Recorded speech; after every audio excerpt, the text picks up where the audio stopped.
Les accords de Minsk II, censés mettre un terme au conflit meurtrier entre les séparatistes pro-russes et les forces ukrainiennes, piétinent sur de nombreux points.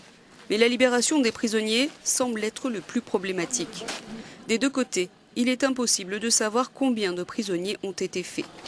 L'OSCE, l'Organisation pour la sécurité et la coopération en Europe, médiateur dans ce processus de paix qui patauge, ne peut pas contraindre les deux parties à échanger des prisonniers, alors que Kiev et les séparatistes ne donnent pas la liste des personnes qu'ils détiennent encore. Le 14 septembre dernier, les proches de soldats ukrainiens encore retenus en captivité dans les régions séparatistes manifestaient devant l'ambassade d'Allemagne à Kiev.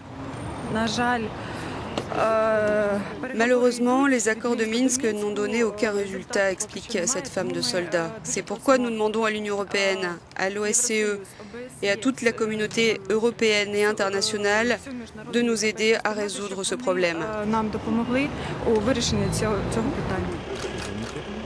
Plusieurs échanges de prisonniers ont bien eu lieu cette dernière année. Mais Amnesty International et Human Rights Watch affirment que Kiev et les séparatistes ont détenu arbitrairement des civils pendant des mois, parfois dans des prisons secrètes. Volodymyr, capturé par la République autoproclamée de Lougansk, a été retenu prisonnier pendant 11 mois. Après avoir perdu ses deux mains dans l'explosion d'une mine, il affirme avoir été torturé.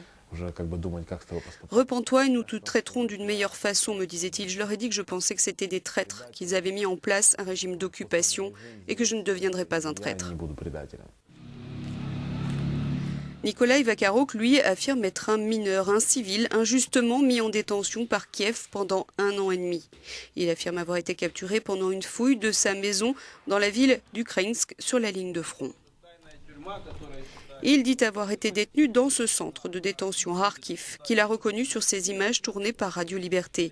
Il affirme qu'il a été battu sans cesse, qu'on cherchait à lui faire avouer qu'il était un séparatiste. Quand j'ai vu cette vidéo dans laquelle les services de sécurité ukrainiens autorisent des gens à vérifier l'endroit, j'ai reconnu toutes ces pièces, mais il n'y avait plus personne. Ça veut dire que les gens sont cachés ailleurs, ils ont été emmenés parce que s'ils avaient été relâchés, on en aurait entendu parler, ils auraient contacté des gens d'une manière ou d'une autre. Amnesty International affirme que Vakaruk fait partie des 13 prisonniers libérés à Kharkiv en juillet dernier après l'apparition de son rapport sur les prisonniers de guerre et la détention arbitraire. Kiev, comme les séparatistes, semble vouloir se servir des prisonniers comme d'un levier pour obtenir d'autres concessions.